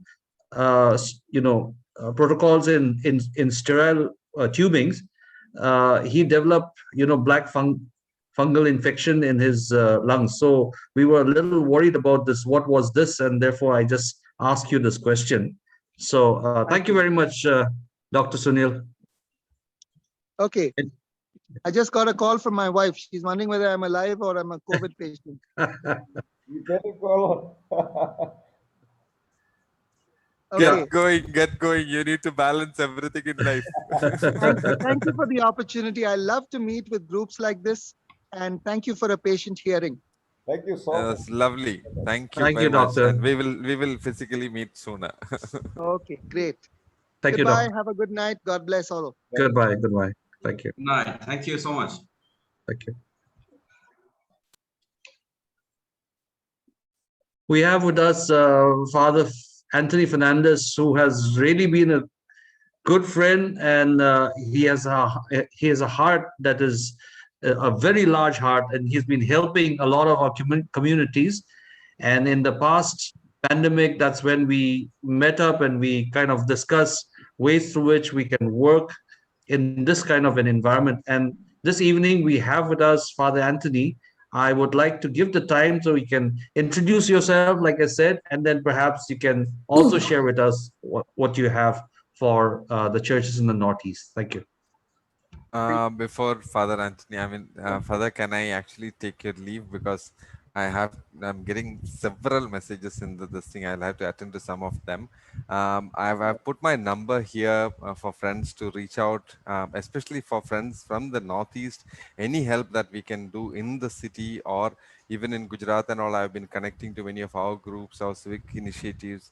So in anywhere in India, wherever we can reach out with our network, for friends from Northeast, I specifically say this because this is as I said, this is a question of solidarity for each one of us, and we will stand till our last breath with that political solidarity with each of the communities from Northeast as well. So please reach out. I've put my number out.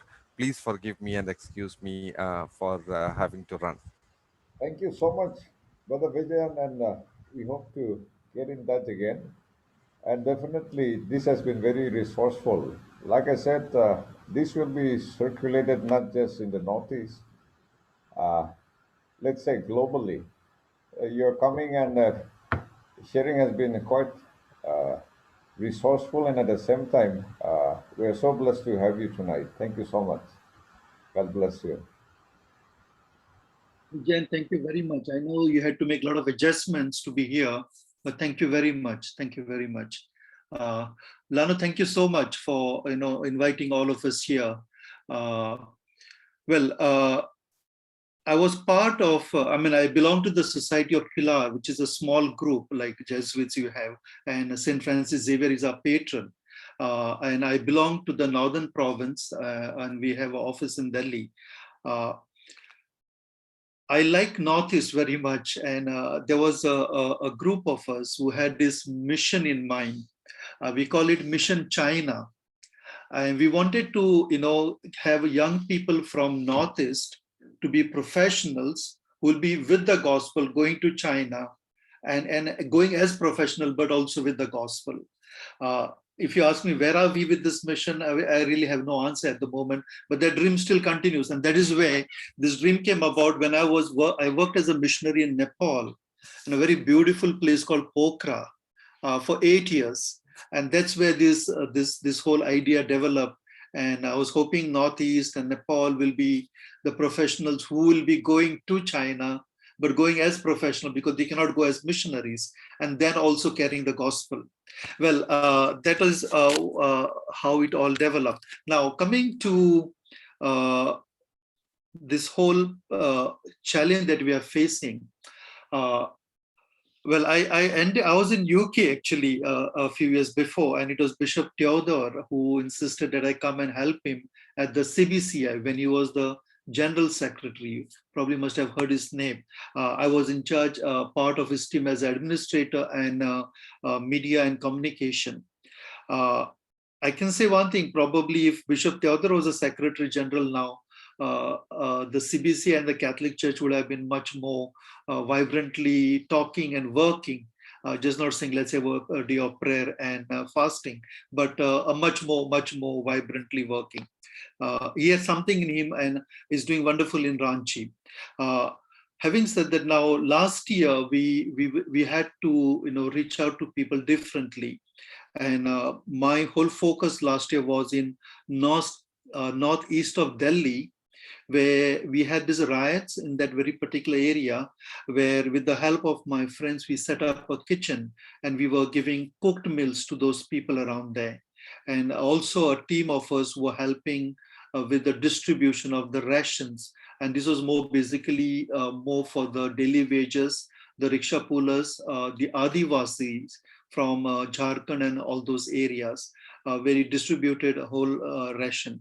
Now, this year, I was not sure what I could do or where I could reach out till my phone started ringing, because more than 2,000 families had my phone number.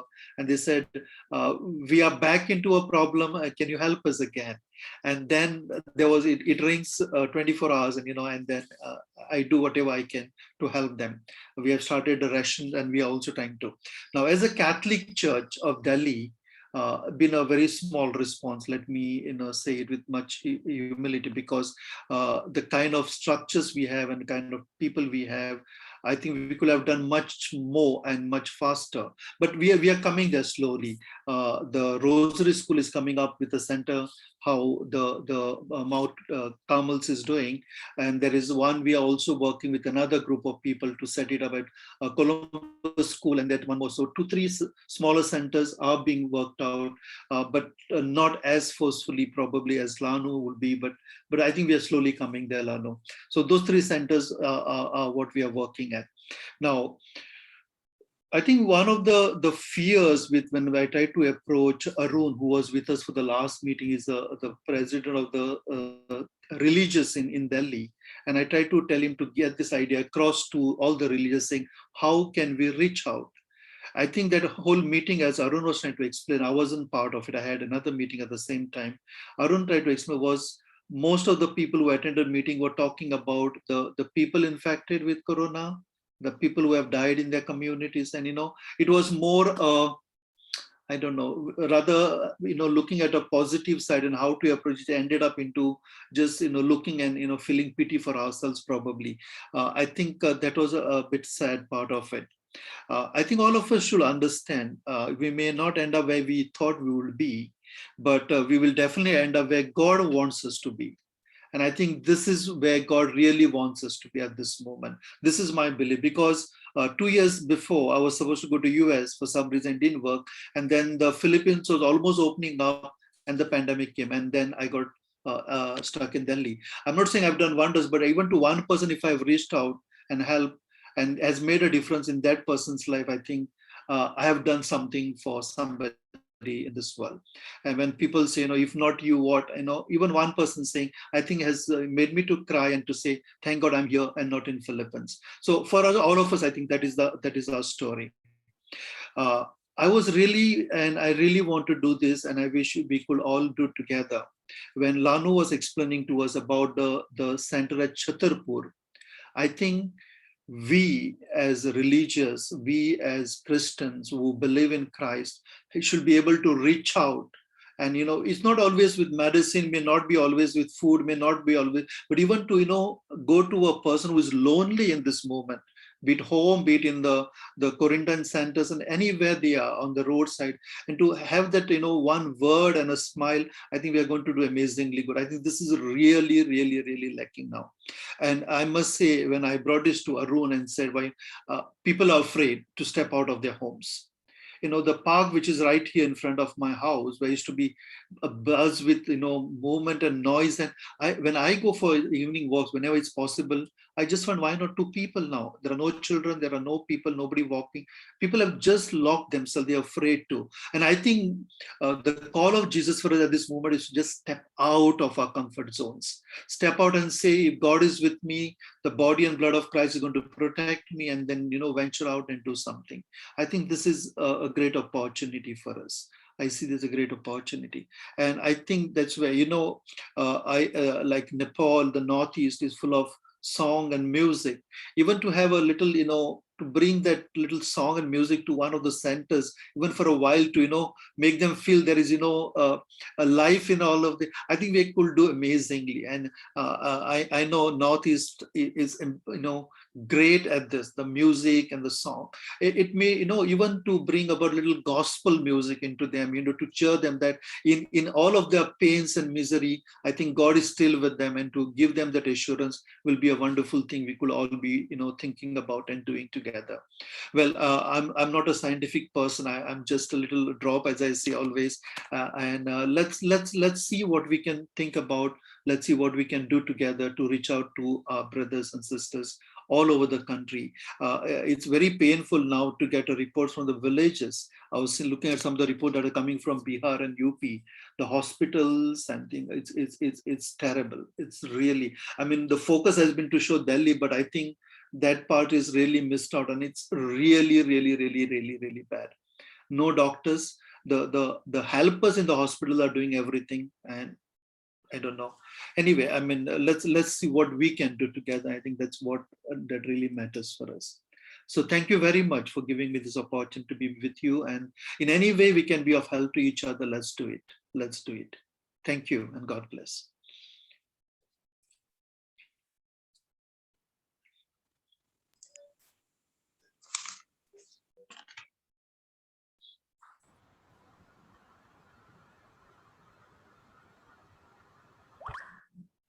From what we have been listening to, any questions that our friends would like to put across?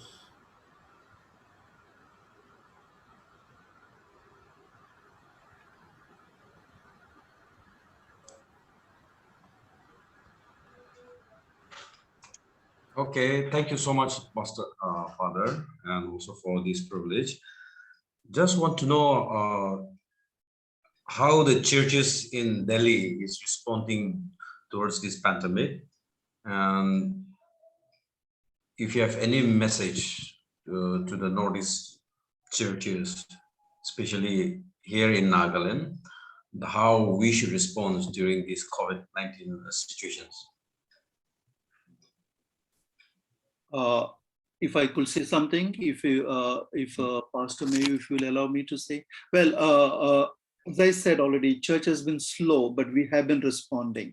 We have been responding. we have a hospital, the Holy Family Hospital, wherein there are more priests and there are more sisters who have volunteered because the doctors, the nurses, they were overworked. So they have stepped in to be of help to them. And it has been, they have even taken another hotel close by called Hotel Surya, which is linked to the Holy Family Hospital. So doctors, nurses, fathers, sisters have been involved a lot into doing that. Besides, another thing that we have started in our own parishes, what is happening is the whole families are affected with this. And when you're affected, you don't have energy to even to get up, though you may have a whole lot of store full of with your rice and everything, but you don't have energy to go, to get up from your bed and to cook. So we have been trying to ask the parish priest to coordinate this activity. Look in your neighborhood. If somebody is, sometimes you don't even know because you're not stepped up to your home to, reach out and just see in your neighborhood, whether it's Catholic or not a Catholic, irrespective, just step out and knock and say, how are you all? Are you all alive? Are you all doing well? You need any help? And suppose people are not able to, then, help them reaching out with the food and other things. So that's another thing that we have started in the Delhi with the priests, religious and everybody together to knock at the neighbors' doors and say, are you okay? And if you need any help, to contact through the parish priest and say, oh, somebody can, give them food or whatever way they can help. So that's another thing that we have done. And as the center that we are trying to come up with, probably in a couple of days, one center will be ready and the other two are getting ready, similar to what Lanu has been explaining to us at Mount Mary School. Mount Carmel School, a couple of those centers are also in the pipeline. Hopefully, a couple of them will be ready soon. But I think what we are really facing challenges with is to find doctors to volunteer, on a rotation basis to be of support, and few nurses. There was a time there will be a lot of nurses from Kerala, but when we tried to, talk to the community, the Kerala, many of them have been infected and many of them are not in a position to do a little more to help. So that's been a big challenge for us as we have been trying to also when we try to look out for the finances. I think that's also quite a big challenge at this moment, because everyone's been saying we didn't have a great business for the last 1 year. So also when we try to reach out to the schools and say, can you help us? We say we have only been having online classes. We have not been able to collect the fees and things. So there has been challenge every side. So I think every little bit, every little penny, every little gesture of volunteering is going to make a big difference for us here in Delhi. Well, as far as the Northeast churches are concerned in Delhi, we've been doing whatever that we can from our little resources that we have. So everyone is involved in whatever way, whether it's a pastor or all the way down to a student. Individually, we are involved, because being a tribal community is a close-knit community. We try to look out for each other. So this is basically what is definitely going on. It's not something that we have shrugged out a responsibility as a church collective. The elders in the church, we are trying to do. But, this is something which is very different from our meager resources that we can reach out to. Like Dr. Sunil was also saying, many of the hospitals that if you want to get an admission is also expensive.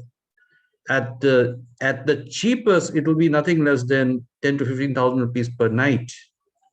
That is if you're just getting a bed. We're not talking about even ICU. I mean, it can be in terms of lakhs. So 10 to 15,000 rupees, maybe just basic drugs that is required. If it has to do with something else, then that's an additional cost. Now, as Northeast communities, this is very expensive, I would say. I mean, it is akin to almost about 50% or even 1 month's rent that a student would be paying. So it becomes very expensive.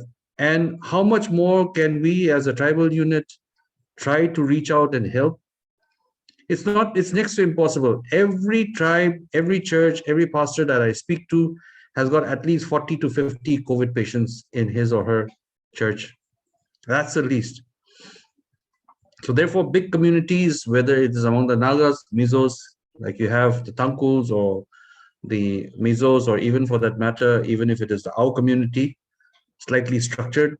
We have some certain protocols in place, but our concern is also for the smaller tribes where it's very difficult to survive. You have maybe 50 or 150 students, and you have maybe a pastor who is almost a volunteer. So we want to reach out to them. So we have been trying, and by the grace of God, in the past 2-3 meetings, we have been able to somehow get the pastors and the tribal leaders together.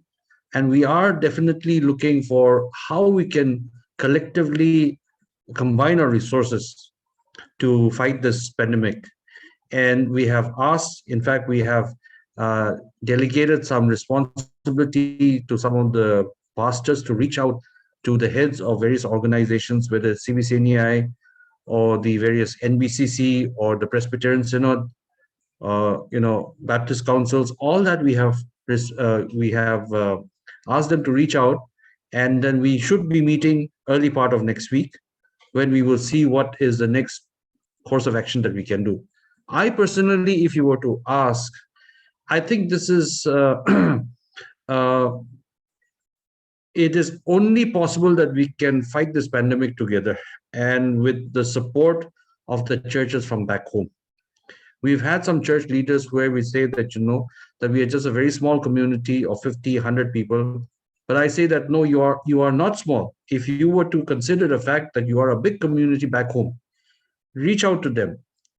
Because at this crucial time, we have to understand that in our churches, it is not our member and your member anymore.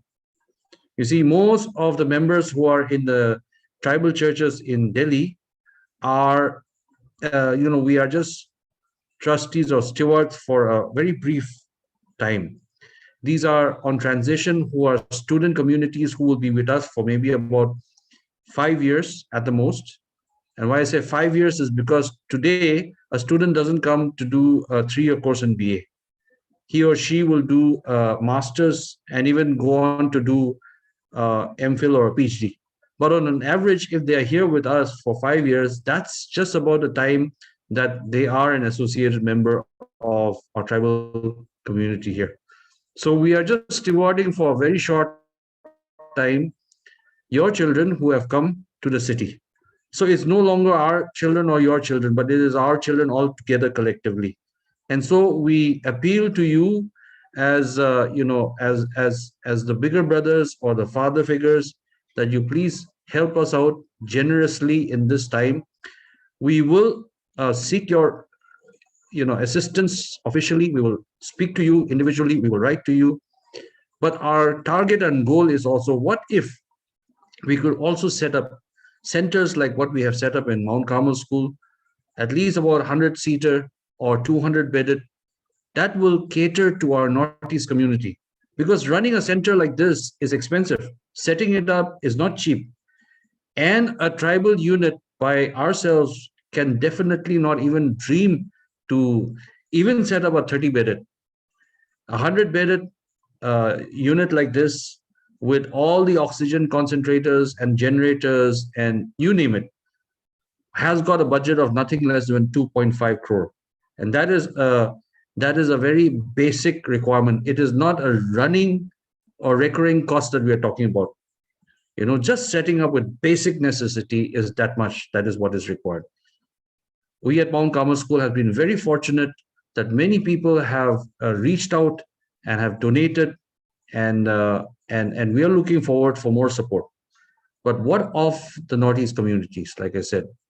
And many of these hospitals or these centers cannot be 100% free, because there is a recurring cost added to it. But our Northeast communities, predominantly students, or who have come here as, I don't want to call them economic migrants, but then they have come for, seeking job in the cities with meager sum of salaries. We don't have our permanent home, so we need to, a sizable number of our earning goes towards house rents. It is next to impossible to think about if any of our members were to fall sick and be hospitalized, to pay a hospital bill of nothing less than 10,000-15,000 rupees per night. So economically, it is going to be such a big drain. The government policy also is very clear that if you want to start off centers like this and you want the government support, not in terms of they're not going to give us money and they're not going to set up equipments, it's just the recognition aspect, then the centers are supposed to give free of cost. Now, free of cost means you need to have rich donors who will be able to set it up for us and have the recurring costs. So I hope I made it very clear in terms of, yes, we require assistance from the Northeast, because it is time like this, whatever our suffering here brings tears back home. I hope you understand. We are saturated with requirement. Our COVID cemeteries are filled with COVID patients. The government statistics say something else, but the cemetery says something else. Because if you die at home, if you die in your own institute because of COVID related, you might not even get a certificate to say that it's a COVID death. And so if you die in a hospital due to COVID related, that goes into the government statistics of it being a COVID death. But the reality is totally different. If you go to a cemetery, even the basic funeral rites that one is used to, of having an elongated service, of eulogies, of prayer, all that is missing today. You get at the maximum about 5 to 10 minutes to quickly perform the last rites and literally dumping the body, and then you have to move on because there are people who are waiting in queue for their turn to come. So this is the ground reality of what it is. If you go to the crematoriums, you will find that the crematoriums are inundated, and therefore you have temporary structures where up to 100 bodies are being burned at the same time. That is the reality of what we are facing today. The Kabristan of the Muslims is also the same thing. So if you were to understand, today we do come across in situations where we as Christians have faced in different cities. I've also read in the social media and the chats that happens, the challenges that we face. The government also tries to help out as much as possible. So if a Christian dies, the question of if you want to take the body, and then we tribals, we are very strong about the sentiments that we take our dead body back home and we bury them. But if he or she is a COVID patient, we cannot even take that body because that body has to be buried in the COVID designated cemetery following COVID protocols. So there are instances where they say that if you want to, well, you burn the body, take the ashes back home. And if you want to bury them, that's how you can bury. So for us as Christians and tribals, that's something which is almost like a taboo. Whether I would want my body to be burned and the ashes taken. It's not about being a Christian or a Hindu or anything like that, but it's the issue of whether our tribal and our system of religious practices also accept those. But that's a reality of life today. Because of this disease, even the normal thing of having a decent burial in the cemetery of your choice is non-existent. So whatever happens in the city, the sufferings that we face, because our tears have dried up. But the repercussions of this is that in the villages and in the homes back home is where the tears flow. Because all we can do is the longing for the body, which is not coming, or the longing for the body, which comes in the form of an ash. So these are some things that I would like to appeal that, it's not being emotional appeal anymore, but this is being a practical appeal that I'm asking, that we need your assistance and any form of assistance. Prayer is very, very important. And today, I think one aspect of what we have not touched as a panelist is the fear factor. And I think that is the most important thing. Fear factor also plays an important role in how the virus seems to be, taking a hold a vice-like grip over the minds and soul of our saints. And I'd like to appeal that the first step that we need to get out of is get out of this fear factor and fully dependent on God, who is there throughout, and his faithfulness and his grace and his blessings will make us see through this dark period of our times. Thank you. Thing to what Lanu was saying. Can you hear me? Yes. I would like to, along with Lanu, make an appeal to, since you are from Northeast. I know it's not only serving our people, but we serve everybody. But have a small center for your people of the Northeast. It's very, very important. I'm telling you this from experience. We have our own hospital, Holy Family, but when our own priests and nuns were with COVID, they found no place in the hospital. We had to take them outside Delhi and treat them in the hospitals outside Delhi. I'm not saying we're not serving others, but can we also think about the pain of our own people and have a little place so that when it comes to something, God forbid doesn't happen, but if at all, we have a little place where they can come and they could be taken care of. So please think about that, which will be a great service to your own people here who are here, students who are working or been living here for many years. Please do that. Yeah, thank you. Thank you so much, Dr. Lanu, Father Anthony. And also, I would like to say this again to Brother Vijayan and also Dr. Sunil. Your sharing itself, I believe, will make a great impact. Tonight, all the panelists and all the conversations that we had, and also the sharing that we had, one thing that has come so strongly is to prepare. Generally, human beings, things we have not experienced and we have not come across, we take things for granted. But when we listen to you in a time such as this really breaks our mind, and at the same time, that helps us to prepare as individuals and as church, as congregation. And at the same time, one thing that you have mentioned again and again is not only reaching out, not only stepping out for medical mission, but also with a human touch. I think that's a very important aspect, and which you have reminded us from your experience. Thank you so much. And so tonight, through this panel, through this sharing, I would like to call on to all the believers uh, across the globe in the country, especially Northeast India, to reach out to the people affected by this COVID. Uh, we will be putting up the links in the description and also other things that will be helpful for the individuals and the churches, which will help us prepare ourselves as individuals, as families, and also as communities and churches. And so let us uh, not only prepare, but also reach out to those people in need.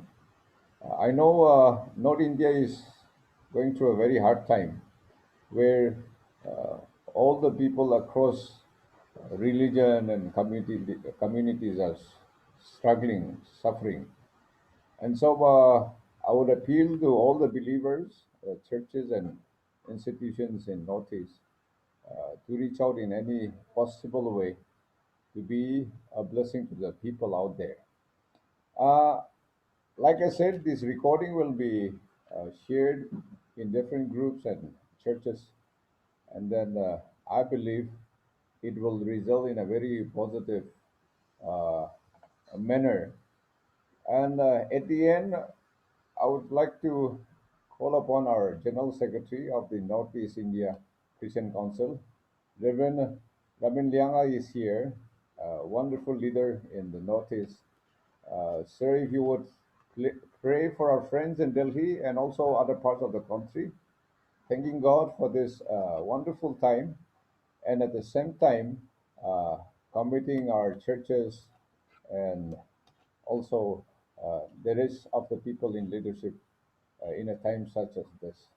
So, if our Reverend would close this meeting with a word of prayer. You hear me? Yes. Hello, friends. Oh, okay. Before I pray, I would like to thank Pastor MeyuChangkiri for organizing this online meeting.